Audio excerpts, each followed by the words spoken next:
Good evening বন্ধুরা, আজ 6 October সোমবার। আজকের সন্ধ্যার বরাক তথা সমগ্র আসামের গুরুত্বপূর্ণ খবরগুলি হলো: অবশেষে আগামীকাল রাজ্যের লাখ লাখ মহিলাদের অ্যাকাউন্টে আসবে অরুণোদয় প্রকল্পের 1250 টাকা। আগামীকাল 7 অক্টোবর রাজ্যে চালু হতে চলেছে অরুণোদয় 3.0। আগামীকাল রাজ্যের মহিলাদের অ্যাকাউন্টে 1250 টাকা করে দেবে সরকার। তবে শুধু সেই সব মহিলারা টাকা পাবেন যাদের নাম অরুণোদয় হিতাধিকারীদের তালিকায় রয়েছে। তালিকা থেকে যাদের নাম বাদ পড়েছে তারা আপাতত টাকা পাবেন না, তবে তারা তালিকায় নাম অন্তর্ভুক্তির জন্য আবার সুযোগ পাবেন। আবার আবেদন করে তারা তালিকায় নাম অন্তর্ভুক্ত করতে পারবেন। নাম অন্তর্ভুক্ত হয়ে গেলে আবার আগের তুলনায় তারা অরুণোদয় প্রকল্পের টাকা মাসে মাসে পেয়ে যাবেন। অসম সরকারের এক যুগান্তকারী পদক্ষেপ। এবার আনুষ্ঠানিকভাবে চালু হলো শ্রদ্ধাঞ্জলি প্রকল্প। এবার থেকে বহিরাজ্যে কোনো অসমের শ্রমিকের মৃত্যু হলে 112 হেল্পলাইন নাম্বারে ইমার্জেন্সি নাম্বারে যোগাযোগ করলে বহিরাজ্য থেকে ওই শ্রমিকের মৃতদেহ বাড়িতে আনার সম্পূর্ণ দায়িত্ব থাকবে অসম সরকারের। আজ জনতা ভবনে ক্যাবিনেট বৈঠকের পর এই সিদ্ধান্তের কথা জানান রাজ্যের মুখ্যমন্ত্রী ডক্টর হিমন্ত বিশ্ব শর্মা। মুখ্যমন্ত্রী জানান, আজ থেকে চালু হলো শ্রদ্ধাঞ্জলি প্রকল্প। এবার থেকে বহিরাজ্যে কোনো শ্রমিকের সঙ্গে দুর্ঘটনা ঘটলে অথবা বহিরাজ্যে গিয়ে কোনো মানুষের মৃত্যু ঘটলে 112 হেল্পলাইন নাম্বারে যোগাযোগ করলে ওই শ্রমিক অথবা জনগণের দেহ আনতে সরকার সাহায্য করবে। বহিরাজ্য থেকে বাড়িতে দেহ আনা পর্যন্ত সরকার সম্পূর্ণ দায়িত্ব পালন করবে। আবারও করিমগঞ্জের নাম বদলের দাবি। করিমগঞ্জে জুবিনের প্রতিমূর্তি স্থাপন এবং গণদাবি অনুযায়ী করিমগঞ্জকে জুবিনগঞ্জ নামকরণের প্রস্তাবকে সমর্থন জানালো বিডিএফ। তাদের কথা অনুযায়ী প্রয়াত শিল্পী জুবিন গর্গ শুধু অসমীয়া সংস্কৃতির কোহিনূর নন, সবার হৃদয়ে উজ্জ্বল নক্ষত্র হয়ে বেঁচে থাকবেন। প্রয়াত শিল্পী জুবিন গর্গের প্রতি শ্রদ্ধা জানাতে গিয়ে তাকে অসমীয়া সংস্কৃতির কোহিনূর বলে উল্লেখ করেছিলেন দেশের প্রধানমন্ত্রী নরেন্দ্র মোদী। জুবিনকে এভাবে কোনো নির্দিষ্ট গণ্ডির মধ্যে সীমাবদ্ধ রাখা সম্ভব নয়। তার গ্রহণযোগ্যতা, তার আদর্শ, তার শিল্পসৃষ্টিজাত জনগোষ্ঠীর সীমানা পেরিয়ে অগণিত মানুষের হৃদয়ে চিরজাগরুক হয়ে থাকবে বলে মন্তব্য করল বরাক ডেমোক্রেটিক ফ্রন্ট। সুপ্রিম কোর্টের প্রধান বিচারপতির উপর কোর্টরুমেই হামলার চেষ্টা করলেন এক আইনজীবী। সুপ্রিম কোর্ট সূত্রে খবর, ওই আইনজীবীর নাম রাকেশ কিশোর। সূত্রের খবর, আদালত কক্ষ থেকে বেরোনোর সময় সেই আইনজীবীর স্লোগান সনাতন কা অপমান নেহি সহেঙ্গে। জানা গেছে, সোমবার আদালত কক্ষে আইনজীবীদের মেনশনিংয়ের সময় ডায়াসের কাছে এগিয়ে এসে জুতো খুলে ছুড়ার জন্য উদ্যত হন ওই আইনজীবী। দ্রুত নিরাপত্তা কর্মীরা তাকে ধরে ফেলে আদালত কক্ষের বাইরে নিয়ে আসেন।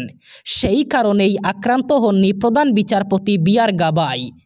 তিনি পরে আদালত কক্ষে বলেন, এই ধরনের ঘটনা আমাকে বিভ্রান্ত করে না। প্রসঙ্গত, সম্প্রতি খাজুরাহ মন্দির সংক্রান্ত একটি মামলা খারিজের সময় প্রধান বিচারপতি বি.আর. গাবাই একটি মন্তব্য করেন, নির্বাচন প্রক্রিয়ায় বিহার থেকে শুরু হয়েছে একাধিক গুরুত্বপূর্ণ পদক্ষেপ। সেখানে 17টি নতুন পরিবর্তন আনা হয়েছে। আগামী দিনে যা গোটা দেশ অনুসরণ করবে। আসন্ন বিধানসভা ভোটের আগে বিহারে ভোটারদের উদ্দেশ্যে জানালেন নির্বাচন কমিশনার জ্ঞানেশ কুমার। তিনি বলেন, বিহার থেকে এমন অনেক নতুন পদক্ষেপ অথবা পরিবর্তন করা হয়েছে যা নির্বাচন প্রক্রিয়াকে আরও উন্নত করবে। বিহারের ভোটারদের ছট উৎসবের মতোই গণতন্ত্রের উৎসব পালনের ডাক দিয়েছেন নির্বাচন কমিশনার। সামনেই রয়েছে বিহারের বিধানসভা নির্বাচন। তার আগে সে রাজ্য সফরে গিয়েছে কমিশনের ফুল বেঞ্চ। গতকাল সফর শেষে সাংবাদিক বৈঠকে মুখ্য নির্বাচন কমিশনার জ্ঞানেশ কুমার জানান, ভোট প্রক্রিয়াকে আরও স্বচ্ছ এবং সুষ্ঠু করতে ওইসব পদক্ষেপ করা হয়েছে। তার কথায়, এখন থেকে কোনো ভোট কেন্দ্রে 1200 জনের বেশি ভোটার থাকবেন না। এর আগে যা ছিল 1500। আগে মোবাইল ফোন নিয়ে ভোট দিতে যাওয়ার উপর নিষেধাজ্ঞা ছিল। নতুন নিয়মে ভোটাররা ফোন নিয়েই ভোট দিতে যেতে পারবেন। প্রতিটি ভোট গ্রহণ কেন্দ্রে থাকবে ফোন বোধ কক্ষ। সেখানে মোবাইল জমা রাখা যাবে।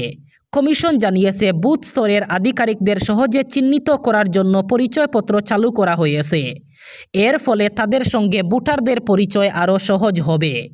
কমিশনের সিদ্ধান্ত অনুযায়ী বিহারের প্রতিটি বুথে ওয়েবকাস্টিং হবে, যাতে ভোট গ্রহণের উপর সরাসরি নজর রাখা যায়। গণনার নিয়মেও আসছে পরিবর্তন।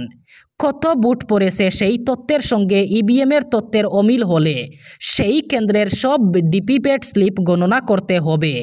মোবাইল ফোন কেনাবেচার নিরিখে বিশ্বে এখন প্রথম সারিতে ভারত। তথ্য বলছে দেশে প্রতি বছর গড়ে 15 কোটির বেশি টাকার ফোন বিক্রি হচ্ছে। আর কম দামি ফোন ছেড়ে অনেকেই এখন ঝুঁকছেন নামি ব্র্যান্ডের মোবাইলের দিকে।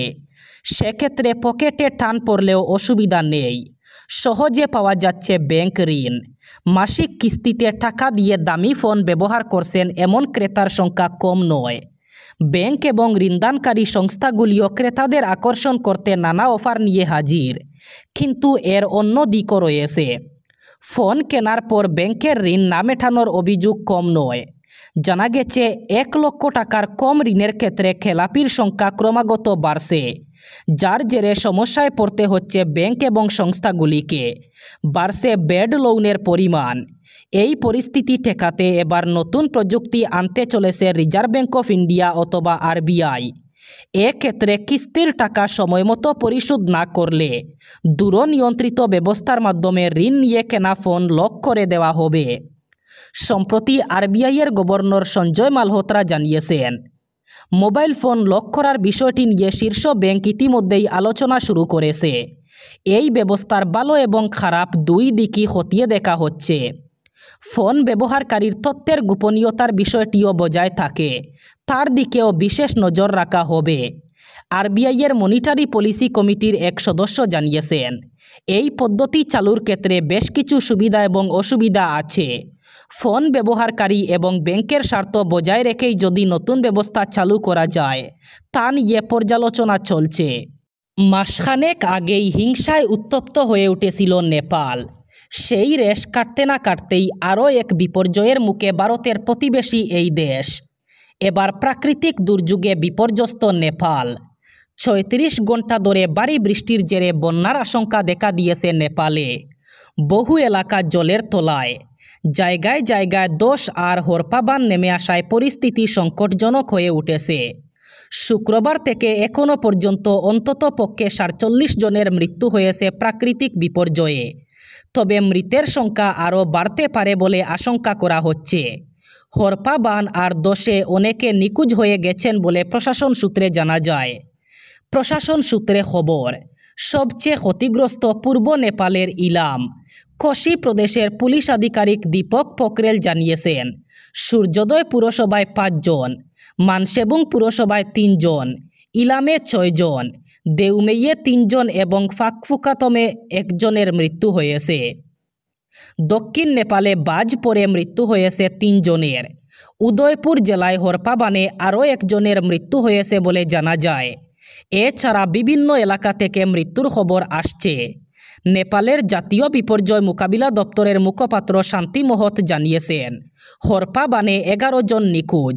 তাদের খুঁজে তল্লাশি চালানো হচ্ছে, কিন্তু দুর্যোগপূর্ণ আবহাওয়ার কারণে উদ্ধার কাজে সময় লাগছে। স্বস্তির কোনো খবর নেই। উত্তরবঙ্গে প্রবল বৃষ্টি, গদের উপর বিস্ফোরা। ভুটান পাহাড়ে প্রবল বৃষ্টির জেরে নিচের দিকে নেমে আসা জল ভয়ঙ্কর রূপ ধারণ করেছে তুরসা রায়ডাক শঙ্কুশের মতো নদী। বিপর্যস্ত উত্তরবঙ্গ। ভয়ঙ্কর পরিস্থিতি তৈরি হয়েছে উত্তরবঙ্গের বিভিন্ন জায়গায়। টানা বৃষ্টিতে জায়গায় জায়গায় নেমেছে ভূমিধস। এখনই মৃত্যু মিছিল। সর্বস্ব খুইয়েছেন মানুষ। কিন্তু এখনই রেহাই নেই প্রকৃতির তাণ্ডব থেকে। আবহাওয়া দপ্তর জানাচ্ছে উত্তরবঙ্গে বৃষ্টিপাত বাড়তেই থাকবে। আগেই 5 তারিখ পর্যন্ত উত্তরবঙ্গের জেলাগুলিতে ভারী থেকে অতি ভারী বৃষ্টিপাতের সম্ভাবনার কথা বলা হয়েছিল। সেই আশঙ্কাই সত্যি হয়। আবহাওয়া দপ্তরের আশঙ্কা আরও ভূমিধস নামতে পারে। উত্তরবঙ্গের উত্তর জেলাগুলিতে দার্জিলিং, কালিম্পং, জলপাইগুড়ি, কুচবিহার এবং এই জেলাগুলিতে বৃষ্টি বাড়তে পারে। যত উত্তরের দিকে অগ্রসর হবে তত বৃষ্টিপাত বাড়বে। উত্তরবঙ্গের আলিপুরদুয়ার জেলার এক অথবা দুটি স্থানে ভারী বৃষ্টিপাত হতে পারে। উত্তরবঙ্গের সব জেলারই এক বা দুইটি স্থানে ঝোড়ো হাওয়াসহ বজ্রপাত এবং বজ্রপাতের সম্ভাবনা রয়েছে। এতে পরিস্থিতি আরও কঠিন হতে পারে। আগামী 22 নভেম্বরের আগে ভোট হবে বিহারে। গতকাল এক সাংবাদিক বৈঠকে এমনটাই জানান মুখ্য নির্বাচন কমিশনার জ্ঞানেশ কুমার। এদিন পাটনায় জ্ঞানেশ কুমার বলেন, সম্প্রতি বিহারে ভোটার তালিকা সংশোধনের কাজ হয়েছিল। বুথ লেভেল অফিসাররা শুধুমাত্র বুথে ভোটার তালিকা স্বচ্ছ করার কাজটি করেননি, কিন্তু বিহারের 90,177টি বুথ লেভেল অফিসার এমন একটি কাজ করেছেন যা সারা দেশে অনুকরণীয়। ঠিক যেমন বিহারে বৈশালী বিশ্বকে গণতন্ত্রের পথ দেখিয়েছিল, আপনারা সবাই মিলে ভোটার তালিকা স্বচ্ছতার কাজে দেশের জন্য অনুপ্রেরণার উৎস হয়ে উঠবেন। জ্ঞানেশ কুমার বলেন, আমরা ভারতের ভোটারদের অভিনন্দন জানাই। সফল এসআইআর প্রক্রিয়ার জন্য সবাইকে ধন্যবাদ। তিনি বলেন, আমি বিহারের সকল ভোটারদের কাছে আবেদন জানাই, আপনারা যেভাবে ছট পূজা উদযাপন করেন ঠিক সেইভাবে উৎসাহে গণতন্ত্রের একটি উৎসবটি উদযাপন করবেন। সবাইকে ভোট দিতে হবে এবং নিজেদের অংশগ্রহণ নিশ্চিত করতে হবে। এবার শেষ খবর। হাসপাতালের ট্রমা সেন্টারের আইসিইউ ওয়ার্ডে ভয়ঙ্কর অগ্নিকাণ্ডে মৃত্যু হল 6 জন রোগীর। এই মর্মান্তিক ঘটনাটি সংঘটিত হয়েছে জয়পুরের সওয়াই মানসিং হাসপাতালে। আগুনের শিকা এবং বিষাক্ত ধোঁয়ায় ওয়ার্ডে আতঙ্ক ছড়িয়ে পড়ে। এরপর হাসপাতাল কর্মীরা দ্রুত উদ্ধার কাজ শুরু করেন। মুখ্যমন্ত্রী ভজনলাল শর্মা ঘটনাস্থলে পৌঁছান। শর্ট সার্কিটের কারণে এই বিপর্যয় ঘটেছে বলে প্রাথমিকভাবে অনুমান করা হচ্ছে।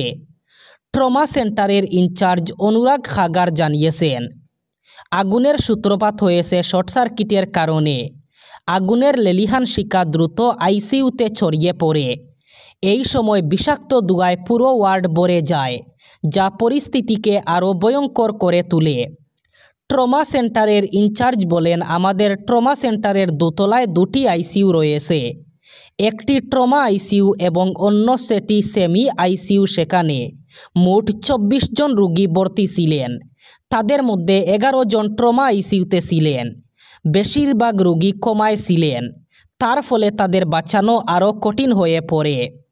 ট্রমা কেয়ারের ইনচার্জ বলেন, আমাদের টিম, নার্সিং স্টাফ এবং ওয়ার্ড বয়রা দ্রুত পরিস্থিতি সামাল দেয়। রোগীদের ট্রলিতে করে নিরাপদ স্থানে নিয়ে যাওয়া হয়, কিন্তু 6 জন রোগীর অবস্থা এতটাই গুরুতর ছিল যে সমস্ত চেষ্টা করার পরেও তাদের বাঁচানো যায়নি। মৃতদের মধ্যে 2 জন মহিলা এবং 4 জন পুরুষ রোগী ছিলেন। 5 জন রোগী এখনও মৃত্যুর সঙ্গে পাঞ্জা লড়ছেন। এই ছিল আজকের সন্ধ্যার গুরুত্বপূর্ণ খবরগুলি। ভিডিওটি অবশ্যই লাইক করবেন এবং চ্যানেলটি সাবস্ক্রাইব করবেন।